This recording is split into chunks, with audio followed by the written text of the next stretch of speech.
구독, 좋아요, 초짜 프로. 네, 반갑습니다 여러분. 행복한 대생활을 즐기고 있는 초짜 프로 초프로입니다. 이번에도 스터디 카페 창업에 대한 이야기입니다. 스터디 카페 창업 영상을 계속해서 올리고 있는데요. 이거는 좀 정보를 공유하기 위해서 남기는 거고, 스터디 카페에 관심 있으신 분들만 들어보시면 되고요. 스터디 카페 별로다 라고 생각하시는 분들은 끄셔도 됩니다. 이번에 제가 좀 공유할 내용은 상권조사, 그 다음에 매장조사, 결국은 시장조사인데요. 창업을 준비하면서 저는 항상 상권, 가구 인테리어, 운영 능력이 정말 중요하다고 생각하는데, 운영 능력이야 오픈을 하고 배워나가도 되는 거지만 상권과 가구 인테리어, 프랜차이즈 선정에서는 한 번 선정하면 바꾸기 쉽지 않습니다. 그래서 정말 신중하게 고민하고 정말 좀 디테일하게 상권을 분석하고 프랜차이즈도 정말 많이 비교해서 선택하는 게 중요하다고 생각하는데, 어떤 방법이 있느냐. 제가 한 거의 1년 넘게 준비하고 운영을 해나가면서 상권을 조사했던 방법, 이런 것들, 그리고 상권을 조사하러 갔을 때, 또 매장을 조사하러 갔을 때 요런 부분들은 꼭 봐야 된다라는 것에 대한 팁을 좀 드리려고 합니다. 물론 다 오픈할 수는 없고요. 그래도 최소한 이 정도는 봐야 된다라는 내용을 공유하도록 하겠습니다. 상권을 조사하러 갈 때, 물론 당연히 그 상권에 대한 데이터는 분석하셔야 됩니다. 유동인구라든가 학교의 위치, 주거인구, 그 다음에 이런 교육, 독서실, 학원이 얼만큼 좀 이렇게 분포되어 있느냐, 이런 거는 당연히 보셔야 되고요. 거기 성장성이라든가, 영업력, 그 다음에 구매력, 고객들의 구매력, 이런 것도 당연히, 그런 데이터는 당연히 봐야 되고, 그게 데이터와 진짜 맞는지 실제로 방문을 해봐야 되는 거잖아요. 그리고 그런 데이터와 실제로 방문해보고, 나름대로 해석도 잘 하셔야 되고, 데이터는 본다는 가정하에서 직접 그 상권에 가서 그 상권에 있는 스터디 카페를 방문해서 어떤 거를 보면 좋은가. 저는 첫 번째, 그 상권이 데이터로 아무리 좋게 나와도 거기에 같은 상권에 스터디 카페가 여러 개 있을 거잖아요. 정말 좋은 상권이라고 나오면 분명히 5개 이상은 있을 겁니다. 그 주변에 스터디 카페가 다 장사가 잘 돼야 돼요. 첫 번째는 일단은 한번 쭉 둘러보세요. 둘러보셔가지고 시간대별로, 오후 시간대 아니면 학생들이 학교를 했을 때 그 저녁 시간대 키오스크에 좌석 중에 얼만큼 차지하고 있는지 좌석 점유율을 꼭 보셔야 됩니다. 요즘에는 조금 이렇게 2세대로 넘어오면서 스터디 카페가 우후죽순 들어서면서 조금 운영 잘 하시고 그래도 시설 좋은 쪽으로 쏠리는 경향이 있기 때문에 5개에서 10개 정도라 그러면 최소한 3-4군데는 잘 돼야 돼요. 그래야지만 우리가 거기에 치고 들어가서 어느 정도 수요를 가지고 올 수 있고 좀 유입을 시킬 수 있거든요. 근데 정말 상권이 좋게 나오는데 막상 가보니까 모든 스터디 카페가 전멸이다. 지금은 방학이니까 3월 달부터 한번 가보세요. 그러면은 조금 쉽지 않을 수도 있다라고 해서 좀 더 많이 디테일하게 분석하셔야 되고요. 좀 상권 별로 안 좋게 나오는데 주변에 다 잘 돼. 그러면은 데이터를 무시하고 들어갈 수도 있는 방법이 있긴 합니다. 그래서 제가 말씀드리고 싶은 거는, 첫 번째는 내가 들어가려고 하는 상권에 스터디 카페가 장사가 잘 되느냐 안 되느냐, 그거는 매출을 알 수가 없으니까 시간대별로, 요일별로 좀 시간을 두고 방문을 해서 기록을 하세요. 이 무슨 요일 몇 시에는 좌석 점유율이 한 70%는 되더라. 시험 기간에는 당연히 만석이 될 겁니다. 그런 걸 좀 조사하면 이 상권에 내가 어떤 프랜차이즈, 어떤 가구로 들어왔을 때 충분히 경쟁력 있겠다, 이런 게 머릿속에 설 수 있거든요. 그래서 꼭 좌석 점유율을 확인하셔야 됩니다.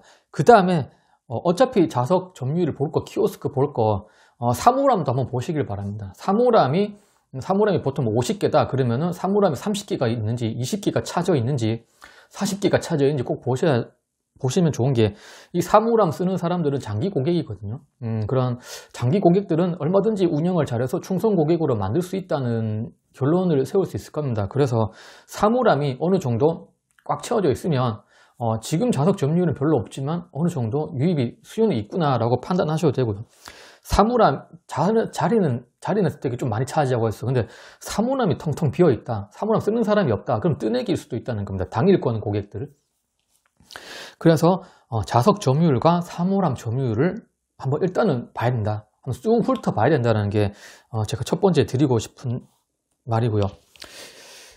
두 번째는 스터디 카페에 가장 적합한 상권은 물론 동네 뭐 술집, 동네 밥집도 마찬가지겠지만 가까운 데 가야 되거든요. 공부하러 가는데 스리파 끌고 슬세권이잖아요. 근데 요즘에는 이게 슬세권인지 아닌지 데이터로도 볼 수 없고 부동산 아줌마는 뭐 무조건 슬세권이라고 하지, 장사 잘 된다고 하지, 어떻게 합니까? 눈으로 확인해야죠. 매장에 그 스터디 카페 같은 상권에 있는 스터디 카페를 가세요. 가서 1시간짜리를 끊고 앉아서 저 학생들이 뭘 신고 공부를 하나 보셔야 됩니다. 또 들어오는 애들이 진짜 슬리퍼를 신고 들어오는가, 진짜 막 그 크록스 같은 거 편안한 신발을 신고 들어오느냐, 아니면 막 구두 신고 오는 사람도 있고 막 퇴근하고 직장에서 오는 사람도 있고 그런 게 있느냐, 그런 걸 보셔야 돼요. 저는 항상 그때도 이 사람이 슬리퍼를 신고 있는지, 운동화를 신고 있는지, 뭐 트레이닝을 입고 오는지, 정장을 입고 오는지를 항상 봤거든요. 지금도 저는 CCTV로 저희 매장에 쟤는 역시 슬리퍼 신고 오는구나, 쟤는 뭘 신고 오는 거다 보고요. 그 다음에 한 바퀴를 둘러보면서 저는 항상 하루에 한 번 정도는 이렇게 매장 주변을 이렇게 산책을 해요. 우리 상권을. 그러면은 학생들이 저 슬리퍼 신고 돌아다니는구나, 쟤는 저쪽 아파트에서 우리 가게로 오는구나, 쟤는 누가 다니는지 대충 얼굴을 아니까요. 그래서 여기가 슬세권이 맞구나, 이런 것들을 꼭 확인하셔야 되는데, 여러분들이 잘 모르는 상권이다 그러면은 그 주변 상권에 항상 산책을 하세요. 산책해서 학생들이 뭘 신고 다니냐, 진짜 슬세권이냐, 진짜 추리닝만 입고 다니냐, 아니면은 애들이 막 화장하고, 요즘 애들 정말 깔롱직이잖아요. 좀 예쁘게 입고 오느냐, 여기 놀러 오느냐, 이걸 봐야 돼요. 그래서 저는 진짜 이게 슬세권이냐, 편안하게 내 집 앞에 올 수 있는 매장이냐 보려면은 1시간 이상 공부를 하면서 이상한 거 하지 마시고요.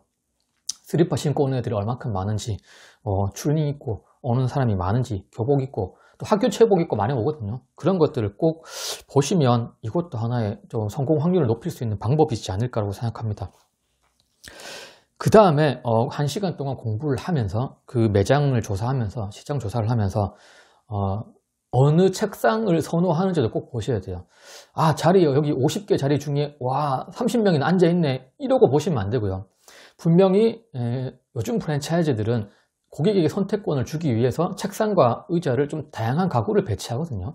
뭐 이렇게 3면이 막혀 있거나 2면이 막혀 있거나 아예 룸으로 되어 있거나 아니면 이렇게 테이블로 되어 있거나 다양하게, 아니면 창가에 창문을 오픈해 놓고 약간 진짜 카페처럼 칸막이만 뚝뚝 잘라 놓고 배치하는 좌석을, 그걸 이제 키오스크 연동시키겠죠.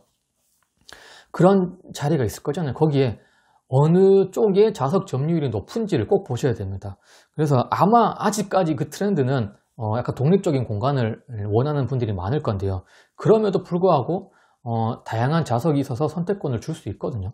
줄 수 있는 것도 장점이 될 수 있거든요. 그래서 여러분들이 프랜차이즈 선택할 때 이 상권에는 공무원들이 많기 때문에 폐쇄적인, 독립적인 공간에 학생과 회원들이 많구나, 아니면은 창가에 사람이 많구나, 아니면은 그냥 테이블에 좀 많이 있구나, 그거를 꼭 기록하셔야 돼요. 그 상권의 매장을 돌아다니면서. 그래야지 내가 나중에 프랜차이즈 선정할 때나 가구 세팅할 때 조금 변화를 줄 수 있는 거거든요. 그리고 가능하면 창문을 만들어서 그 창가에 테이블을 쫙 두고 창문을 보면서 공부하는 그런 거는 조금 배제하는 게 좋지 않을까.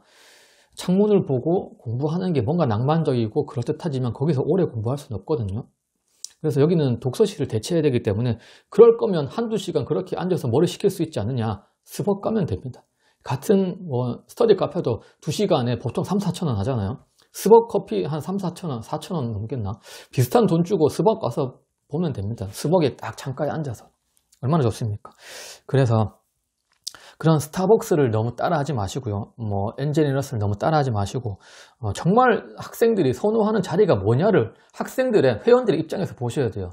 점주님들 입장에서, 어른들의 시선으로 바라보지 마시고요. 실질적으로 학생들이 어떤 좌석을 선호하는지를 꼭 눈으로 확인하시고 조사를 하셔야 됩니다. 나라면 이걸 하겠다라기보다는요. 그 다음에 또 보시면 좋은 게, 요거는 조금 남녀 비율도 좀 보시면 좋고요. 남녀 비율 중에서 좀 여자 비율이 높다, 남자 비율이 높다, 이런 걸 보시고 여러분들이 가구 배치, 그다음에 휴게존 공간 배치, 그다음에 운영, 이런 것들도 많이 좀 이렇게 다양하게 접근할 수 있거든요. 마케팅 포인트로 삼을 수도 있고. 그래서 분명히 여성 비율이 높긴 할 건데, 여성 비율이 높은 쪽이 좋긴 해요. 어쨌든 마케팅 하기도 조금 편하기도 하고. 그 다음 이것도 볼 수 있으면 좀 보는 게 좋아요. 이 분들이 이 시간대 어떤 공부를 하는 사람들이 많을까? 공무원 하시는 분들이 많으냐? 경찰 공무원이 많으냐? 세무사, 회계사, 공인중개사, 재수생 이런 어떤 학생들이 좀 많은지를 좀 확인하시면 훨씬 좋습니다. 그래서 무슨 공부를 하느냐에 따라서 성인들의 유입을 좀 더 업그레이드 시킬 수도 있고 재수생들을 위한 뭔가 마케팅을 할 수도 있고 좀 핀포인트 전략을 세울 수 있거든요. 그래서 저는 약간 낮 시간대 그래도 공무원 준비, 세무사 이런 성인들이 어느 정도는 차지해 있는 상권이 좋다. 그래 이 사람들은 얼마든지 충성 고객으로 만들 수 있거든요. 근데 딱 가보니까 약간 잠깐 하고 치울 것 같은데 뭐 직업 상담사, 시험 당일치 참 이게 벼락치기로 할 수 있는 그런 자격증들이 좀 있거든요. 그런 사람들보다는 장기적으로 공부할 수 있는 사람들이 얼만큼 자리를 차지하느냐 이것도 중요하다고 생각해요. 그 외에 정말 꼭 보셔야 되는 거는 각 매장들의 특색이 있거든요. 분명히 다 잘 되지는 않을 겁니다. 잘 되는 매장은 왜 잘 되지? 여기는 백색 소음이 있어서 그런가? 커피 머신이 정말 좋아서 그런가? 음료를 다양하게 제공해서 그런가? 아니면 휴게존이 넓어서 그런가? 뭔가 분명히 있을 거예요. 그거를 정말 캐치를 잘 해내셔야 됩니다. 이런 것들을 보고 같은 상권에 잘 되는 매장과 잘 되지 않는 매장들을 좀 이렇게 비교하면서 보는 것도 하나의 방법이라고 생각합니다. 이외에 정말 잘 보셔야 될 것도 많아요. 이 체크리스트를 가지고 딱 보셔야 되는데요. 그래도 상권을 조사하고 시장 조사를 하고 매장을 한번 본다고 했을 때 시간을 내서 제가 지금 말씀드리는 것 정도는 기본적으로 보시는 게 좋지 않을까라고 생각합니다. 그래서 이런 것들만 봐도 나의 그 창업 성공 확률을 조금 더 높일 수 있거든요. 그 외에 디테일한 거는 시간을 두고 천천히 보셔도 되고 꼭 제가 앞에서 말씀드렸던 이 정도는 꼭 보시기를 좀 부탁드려 봅니다. 감사합니다. 구독, 좋아요, 초짜 프로.